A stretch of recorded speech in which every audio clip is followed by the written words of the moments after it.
Hello and welcome to the Gooner Talk, back again with you guys for another episode of what is the Arsenal Transfer Show. Joining you every morning at 8 a.m. UK time. Hope you're doing good. Hope you're doing well. Hope you had a fantastic start, or rather end to your week. I'm in that phase where I'm really kind of losing track of the days. It's definitely Thursday, isn't it? It's that weird betwixt feeling between Christmas and New Year's Eve that I just can't quite fathom what day it is, as well as that combined with having annual leave where you have no concept of the days. But what we do know is that Arsenal play in just 2 days' time. So that's kind of the bearing that I've got for myself at the moment. Anyway, good morning, everybody joining us live in the chat box today. Matt G, Rocky, Akmal, good morning.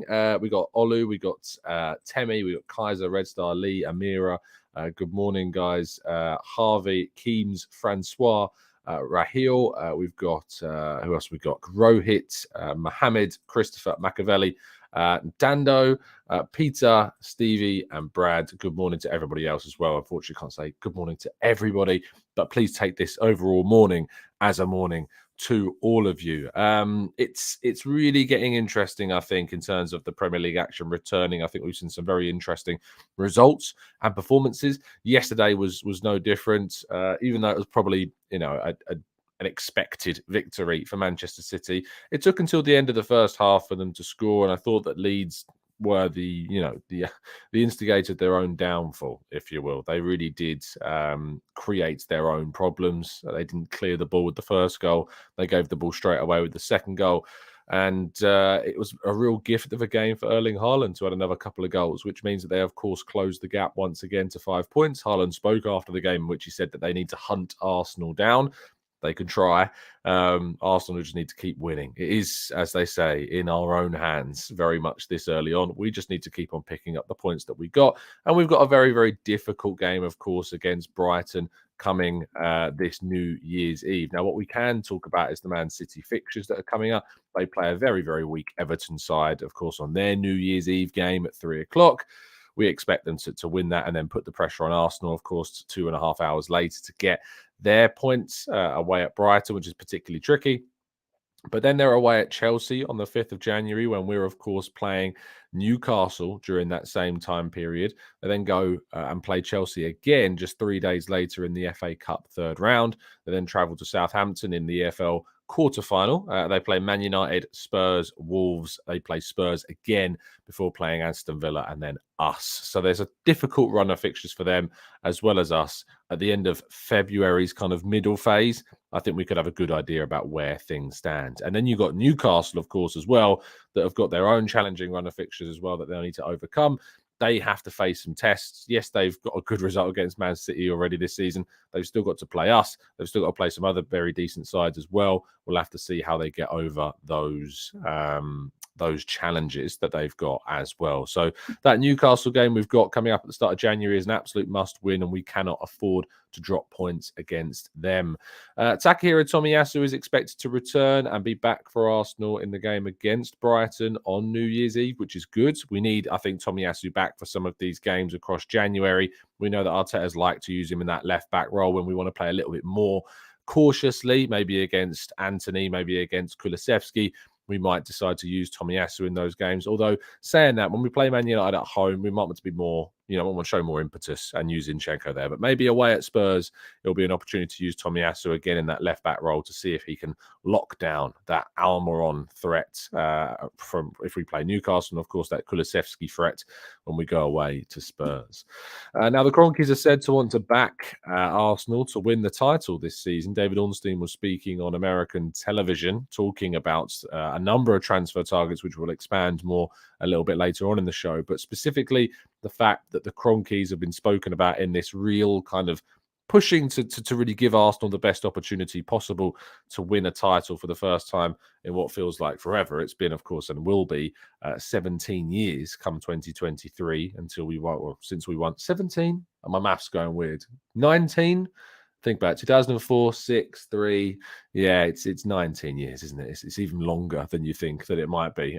What it would be in 2023. It's 19 years since that point. So it would be an amazing achievement for Arsenal to go and win the title this season ahead of all expectations, well beyond anyone's imagining. but they are said to want to back the club to try and win the title. Now, Arsenal are anticipating a bid from Fulham for Cedric, and it will either come in the form of a permanent deal or in the form of a loan with an obligation to buy. That's according to Simon Collins of the Evening Standard. Cedric is in a position where he would, I would imagine, probably want to move, especially to another London club if it guarantees him more football towards the end of his career. He knows that with Ben White and Tomiyasu there, he isn't really getting that much of a look in. You've got young players coming through in those positions as well.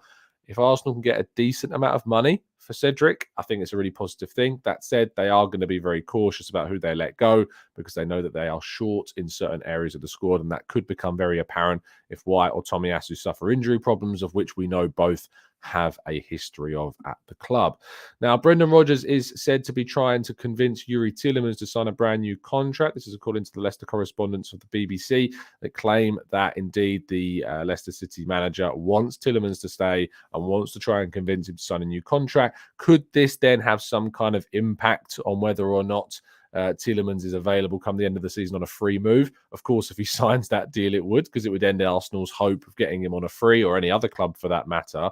But Tielemans has always been very keen on leaving Leicester. He's not been performing particularly well across the season either. He's had some good performances, some not so good performances, especially the last one weren't so great. But I think that is more down to his mindset right now, which, if anything, indicates that he just doesn't seem to be happy where he is. I'd be surprised if he signed that new deal, especially with all the talk around Arsenal and a number of other teams and how much he's wanted to leave, supposedly, too. But stranger things, indeed, as we say on the channel, have happened. Now, the Shakhtar Donetsk Vice President, not Nicolini Vice, just Nicolini. He is the Vice President, but imagine if he was the Vice President and his surname was also Vice. But Nicolini has been talking about Mykhaylo Mudryk, of course, and that interest from Arsenal. He says players have been sold that the clubs wanted to sell and that we believe are no stronger than Mudryk, with a valuation of around 100 million. So we consider 60 million euros few. He also went on to say that it wouldn't even be considered. Now, that 60 million, of course, is a package deal which includes 20 million in add-ons. We've got a situation where it was a 40 million euro add-on, 40 million euro upfront structured with a 20 million euro add-on package as well. So you've got an amount of money there that I think the club saw as a very fair and adequate valuation of the player. There is an expectation that they will go back in. There is also an expectation, according to Sky Sports' Dharmesh Sheth, who said that there is kind of a feeling around things that Mudryk would be pushing for this and that a compromise would eventually be reached. This was also confirmed by David Ornstein as well. But for those of you that maybe still are wondering, is he worth this kind of money? Some of you are probably questioning this. I've seen this a lot online. I'm going to endeavor to bring you all of the facts, the knowledge, the insight for you to make a more informed decision, maybe change your minds about Mudryk a little bit later on today as we do the ultimate breakdown of Mykhaylo Mudryk. I'll be joined by Ukrainian journalist Andrew Todos, who runs Zorya Londonsk, is a correspondent to plenty of outlets talking about Ukrainian football, focused on Ukrainian football during the 2018 World Cup, and spoke about it plenty more in other outlets too. So he's worked in case for the BBC and for other outlets talking about Ukrainian football, and has been doing a lot of talking about Mykhaylo Mudryk. So we'll be bringing you that. We'll be bringing you stats. We'll be bringing you graphics. We'll be bringing you insight about how he plays it on the counter, how he plays against low block teams. We'll be bringing you all of that insight on Mykhaylo Mudryk a little bit later on today around 2 p.m. We're going to be doing it live as well, so you'll even be able to answer questions or ask questions to Andrew in the chat box. So make sure you set your alarms for 2 p.m. UK time this afternoon. And lastly, our headline story, David Ornstein speaking, as I said, with American television, confirmed that Arsenal do indeed want two forwards, and that other forward is seemingly Joao Felix, as we expected it to be, and that an inquiry has been made by Arsenal about a potential loan deal to Jorge Mendes, who has, of course, been offering Joao Felix around to a number of clubs. However, the numbers have seemingly put off Man United and Chelsea at this stage. Arsenal, I think, too, we hear would be needing the price, not the price, but more so the expectation of his wages to come down. At the moment, he's earning well over £200,000 per week. I think Arsenal would be asking Atleti to take over some of those wages during the loan period of that 8 million your loan price tag, I think, would be something that Arsenal wouldn't have too much of an issue with. Maybe they want it to come down slightly, but it's more the wages associated with that Joao Felix deal that would be the big kind of stumbling block, I think, if Arsenal were to try and take Joao Felix on loan. So there you go. That is all of today's stories. I'm looking forward to bringing you that show about Mykhaylo Mudryk a little bit later on today. But without further ado, we're going to move right now to your questions in part 2 after this.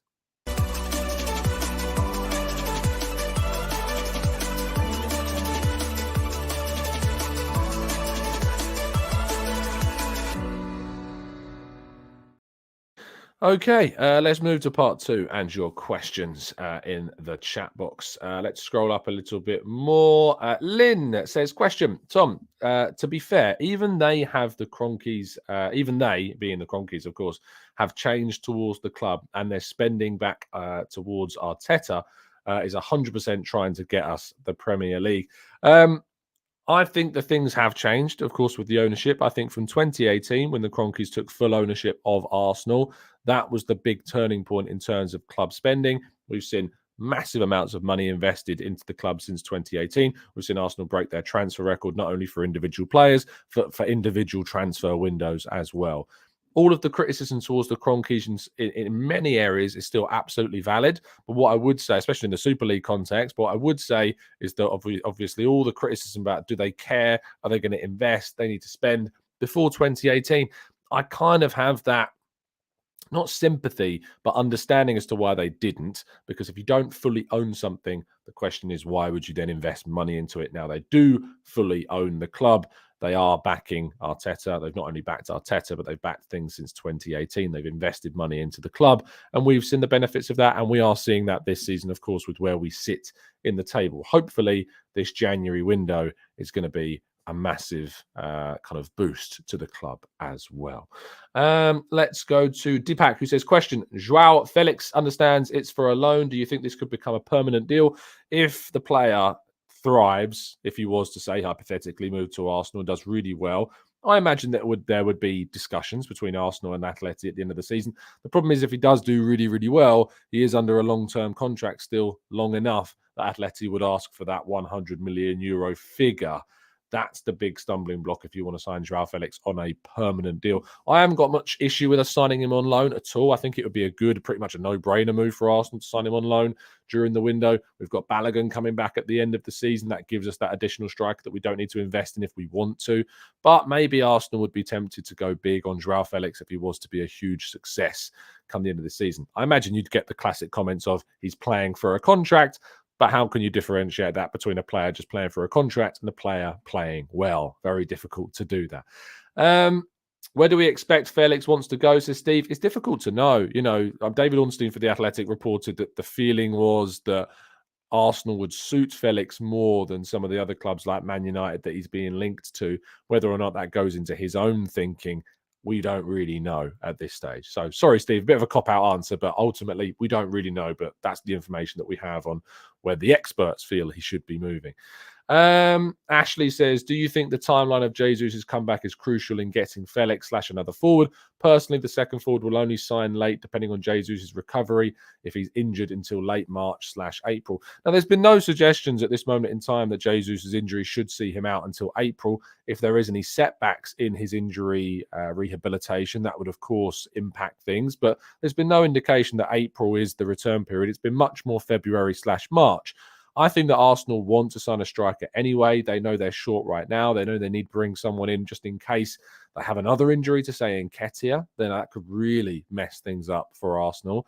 So I think whether or not Jesus' timeline would be extended with any kind of setback, whether they think he might return later than what most people expect him to, I still think they want to sign somebody regardless of that, just so that they know that they've taken this opportunity that's presented itself regarding a potential title challenge this season.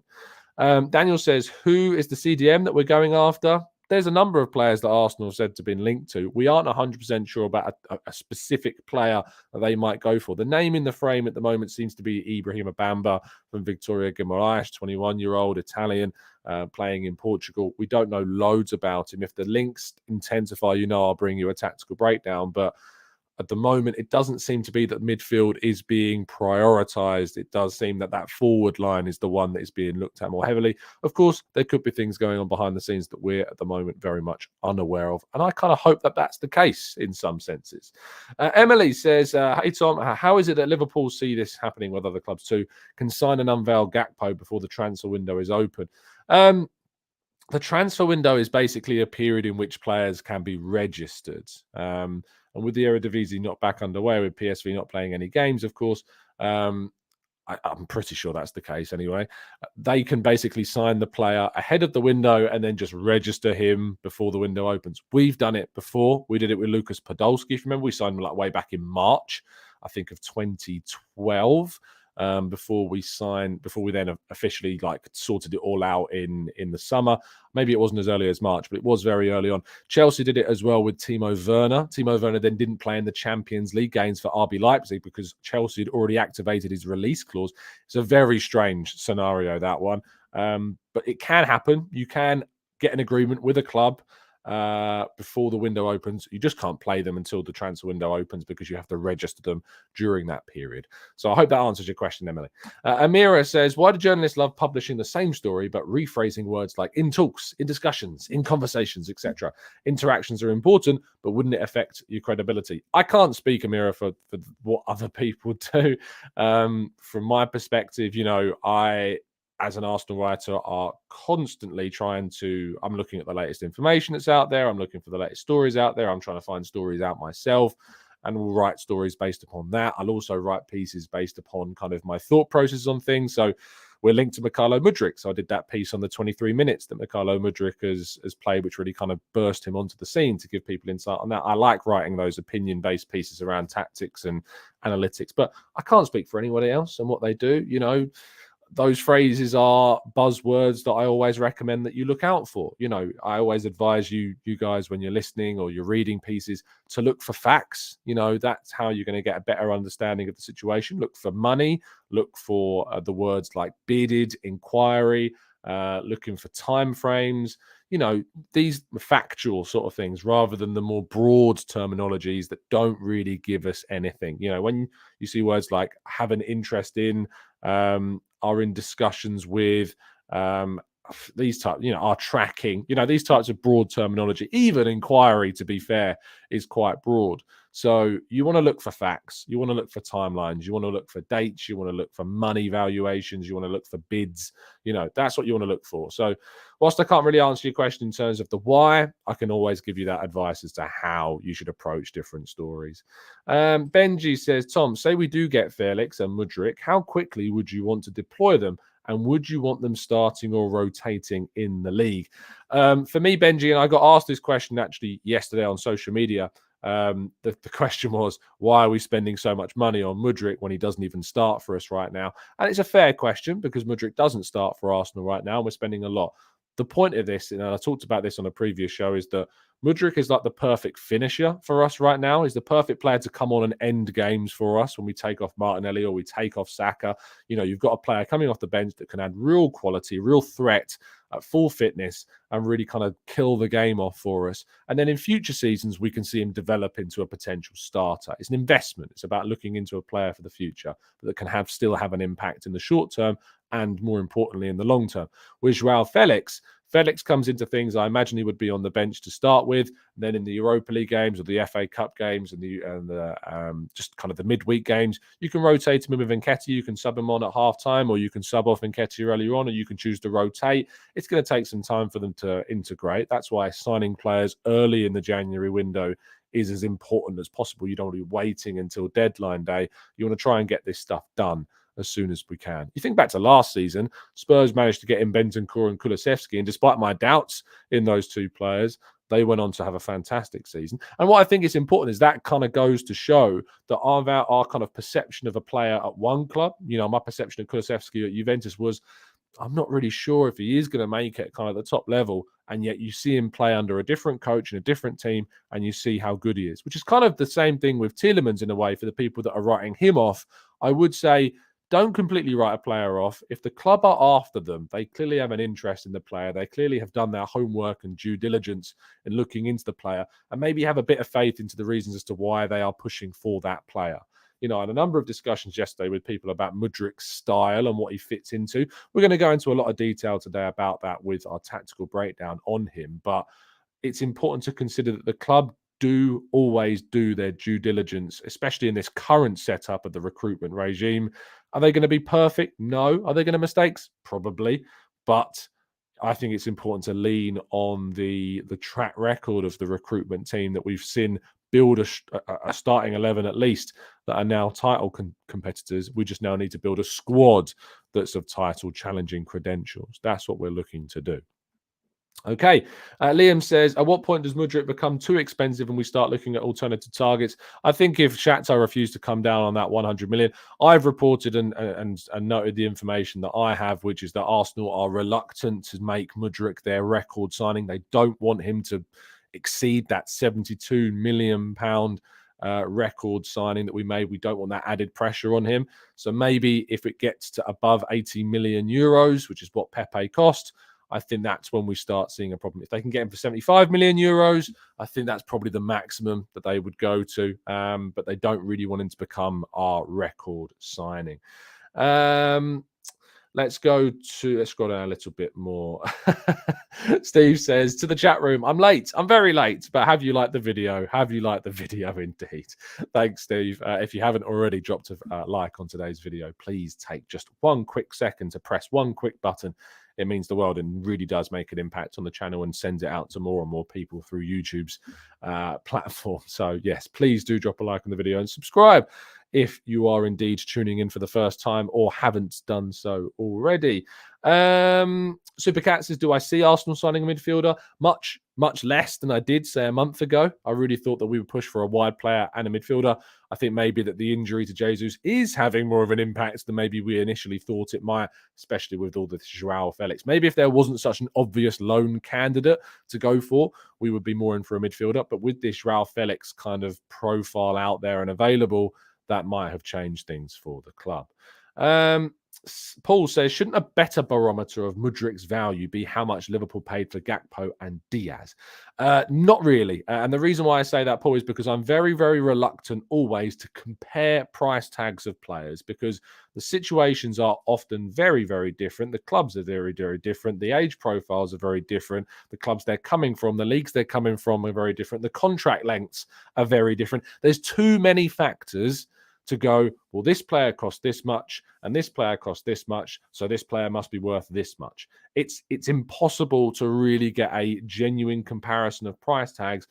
Clubs tend to do it in terms of what we're seeing with Shakhtar saying about Grealish, saying about Anthony, but Arsenal could just turn around and say, well, what about Gakpo? You know, price tags of other players should rarely ever give a barometer of another player's value, because there's too many other factors involved in that valuation of the player. Ultimately, how much a player is worth is based upon the market for that player. What clubs are willing to pay for that player is their market value, regardless of what other players have gone for in the same window. The market value is always what the market is willing to pay for that player. So that's what we have to bear in mind. No one's paying 100 million. His value in the market is not 100 million euros. His market value is whatever the highest amount of money the club are willing to go to. If you know, a player might be in the eyes of the club that are selling him worth more, but if no one's coming in with that level of money for the player, that can't be the market value, and their valuation is too high. So that's how I kind of look at the market. That's just my opinion, of course. But I don't think you can compare players' values because there's too many other mitigating circumstances involved. Reggie says, Tom, I heard that United has no cash to splash in January. Do you know anything about this? I don't, but I have seen those same rumours, Reggie. I think that Man United are going to struggle. Who doesn't seem to have a problem with money right now is Chelsea, with these links to Enzo Fernandez, over 100 million euros, you know. If FFP is being relaxed, or they're coming in with kind of this new FFP strategy, FFP in itself is a joke anyway, but Chelsea really are under Todd Bowley. People were laughing and joking a bit, me, myself included, when they had the whole fiasco with their ownership. doesn't seem to have stopped them spending at all. Mamia says, what's the deal with Savic? You've probably seen these links coming out from Italy regarding Sergej Milinkovic-Savic and the fact that now he sees Arsenal as a viable option for him. If there is a deal to be done for Savic, it won't be done in January. I imagine it would, if it indeed could happen, be done in the summer, when he would be, I think nearly 28 by that point. So you're spending, so in February he turns 28. He's 27 until that point, though. It's important to point that out. But you're spending a lot of money on a 28-year-old. We bought Partey at 27. So it's not like we're afraid to spend big money on players that are in their mid to late 20s, but you would only be getting 3, 4, 5 at the max top years out of Milinkovic-Savic. Maybe that's worth it. Maybe that's worth the money. Scrolling down some more in our chat box. I know I talk a long time with some of these answers, then don't get to the bottom. Patrick says, do you think I don't even know what that is. It's the end for Nunez in Liverpool. I don't know what that is. The Gakpo signing. Wow, Patrick, I had to really decipher what those words were. Is the Gakpo signing the end for Nunez? No, it's not. Gakpo, I imagine, will play off the left still for Liverpool. There may be times he plays through the middle, or even you could play Nunez off the left like he has done for Uruguay. It's not the end for Nunez at all. I actually think that this is a really smart signing by Liverpool. They have a lot of goal-scoring wide players who can play in other positions because they play a style that really suits that type of player. If you think about the amount of crosses Liverpool put into the box compared to Arsenal, it's night and day. Robertson and Trent are always flinging balls in. Gakpo's got that power and height like Nunez does that you think it would suit them. He's got the pace in behind. Liverpool have often created chances for Nunez in behind that he's not taken. I think Gakpo will thrive, to be honest, at Liverpool.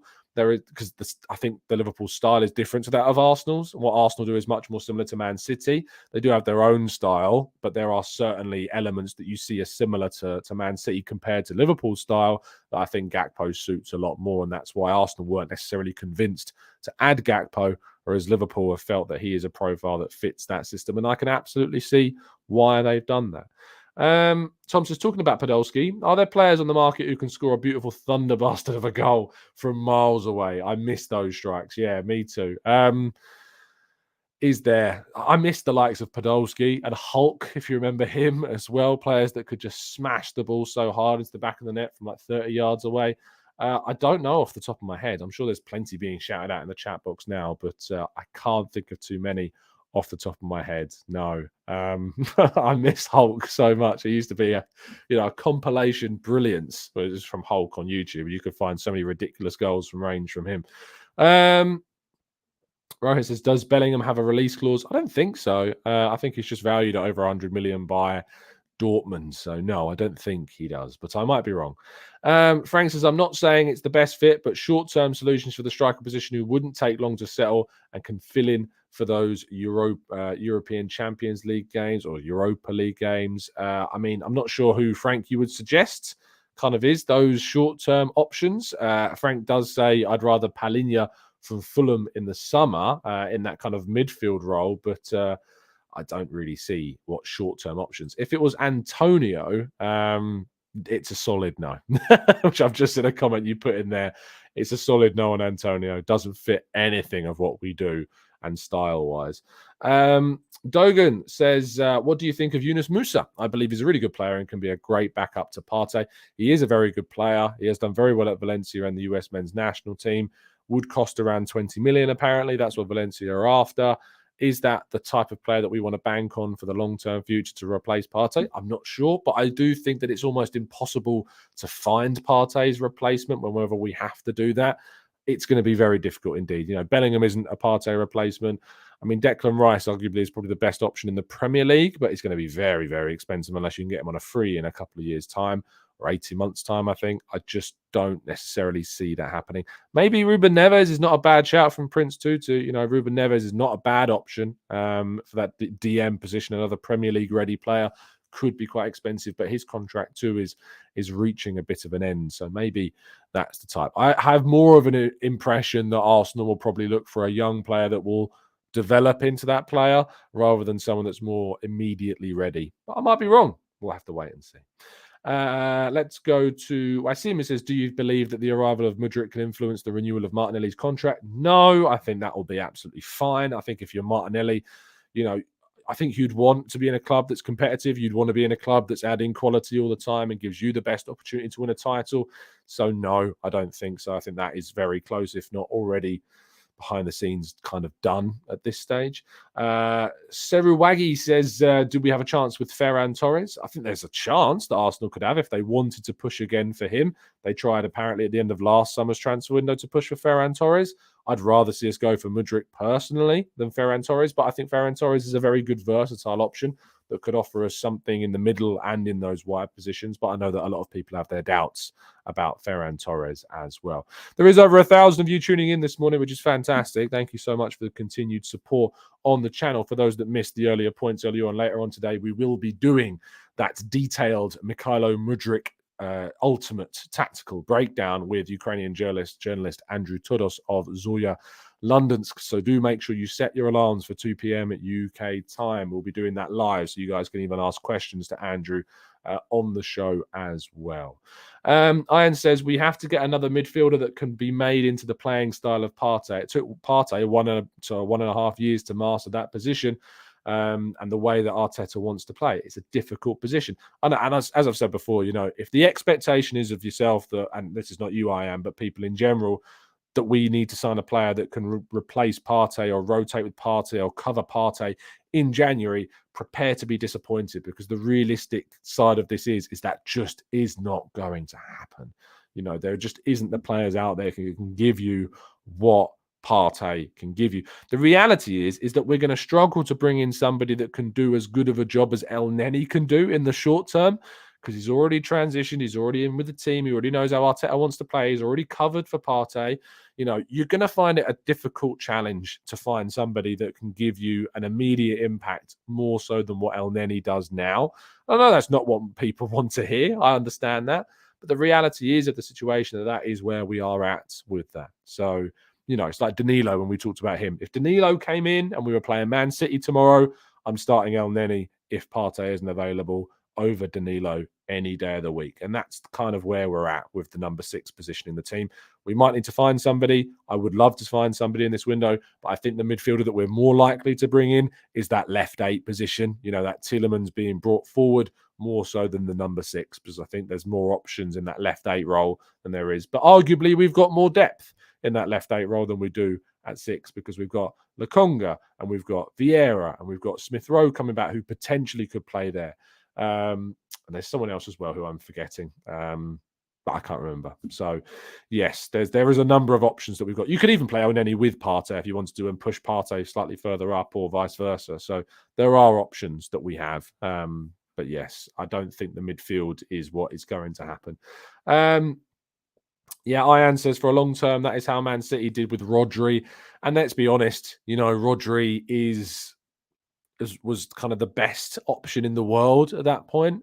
And I just don't see there being an equivalent Rodri on the market right now. I could be wrong. And there might be someone obviously that I'm forgetting. But with Fabinho at Liverpool, and Rodri now at Man City, I just don't see when they sign those players right now that kind of scenario happening. I just don't see that available. Milinkovic-Savic, could he be that player?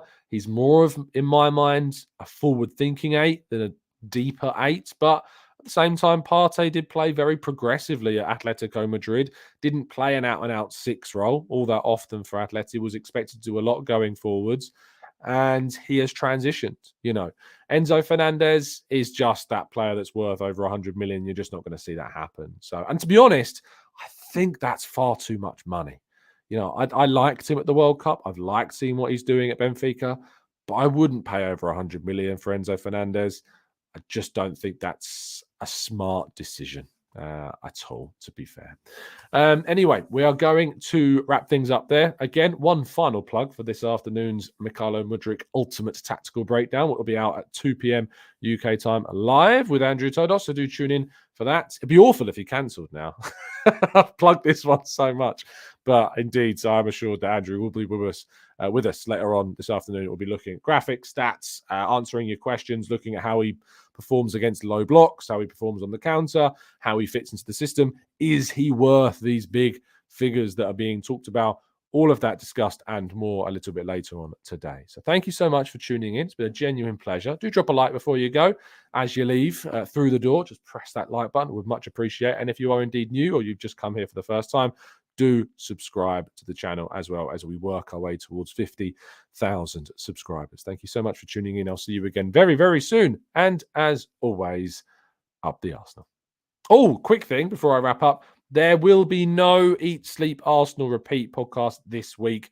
Christmas and all of that lovely stuff meant that we couldn't do it. So lots of things going on around Christmas. But we are endeavouring to return next week. Of course, Arsenal play on Tuesday night, which is when we usually record. So we won't be bringing it out on Wednesday, but we're going to aim to record it on the Wednesday evening. So it'll be coming out on the following Thursday after. So that will be Thursday Thursday the 5th of January will be, hopefully, fingers crossed, the next Eat, Sleep, Arsenal Repeat, which will be the first podcast of the new year, which means we're talking New Year's resolutions of fitness and stuff like that, and hopefully have more of an update on Gabriel Jesus and potential injury histories of transfer targets to discuss as well. So do make sure you have your notifications turned on for when that will drop. But yes, apologies for ending to the show with that tagged on, but I just wanted to let you know, no Eat, Sleep, Arsenal Repeat podcast this week because of Christmas, but next week, hopefully a day later because of Arsenal playing on Tuesday, it will indeed be out on that Thursday. Thank you so much for tuning in. I will see you again very, very soon. And once again,